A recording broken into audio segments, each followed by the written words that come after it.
રાજ્યમાં અત્યાર સુધી નકલી ટોલ નાકું, નકલી જજ, નકલી પીએમઓ અધિકારી સામે આવ્યા હતા, જે બાદ થોડા દિવસો પહેલા જ ગાંધીધામમાં રેડ કરનાર નકલી ઈડી અધિકારીઓ પણ પોલીસને હાથ લાગ્યા છે। તેવામાં હવે નખત્રાણા તાલુકાના કોટડા જકાર ગામમાં આવેલી રામદેવ ઓનલાઈન પોઈન્ટ નામની દુકાનમાં બનાવવામાં આવતા નકલી ડ્રાઇવિંગ લાયસન્સના કૌભાંડનો સ્થાનિક પોલીસે પર્દાફાશ કર્યો છે। કોટડા જકાર ગામનો 22 વર્ષીય આરોપી ભરત ખેતાલાલ મેરિયા નકલી લાયસન્સ બનાવવાના કૌભાંડમાં નખત્રાણા પોલીસને હાથ લાગ્યો છે। આરોપી ગામમાં આવેલી પોતાની રામદેવ ઓનલાઈન પોઈન્ટ નામની દુકાનમાં બોગસ ડ્રાઇવિંગ લાયસન્સ બનાવી તેનું વેચાણ કરતો હતો, જેના કબજામાંથી 10 જેટલા નકલી ડ્રાઇવિંગ લાયસન્સ મળી આવ્યા છે। પશ્ચિમ કચ્છ જિલ્લા ડીવાયએસપી શ્રી ક્રિશ્ચને ચંચળ ન્યૂઝ સાથે વાત કરતા જણાવ્યું હતું કે આરોપી ઓનલાઈન એપ્લિકેશન પીડીએફ એડિટરના માધ્યમથી નકલી લાયસન્સ બનાવતો હતો, જેનું વેચાણ ₹1000ની કિંમતમાં કરવામાં આવતા હતા। નખત્રાણા તાલુકાનું જે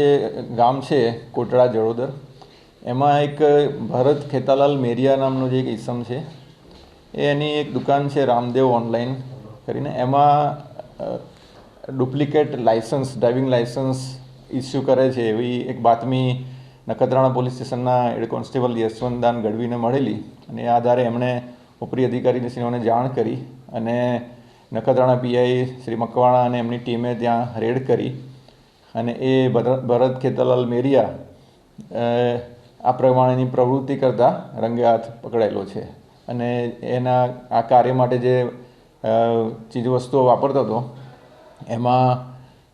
HP કંપનીનું લેપટોપ, એનો રિયલમી કંપનીનો મોબાઈલ ફોન અને 10 એવા ડુપ્લિકેટ લાયસન્સ લોકોના બનાવેલા એ મળી આવેલા છે, અને એ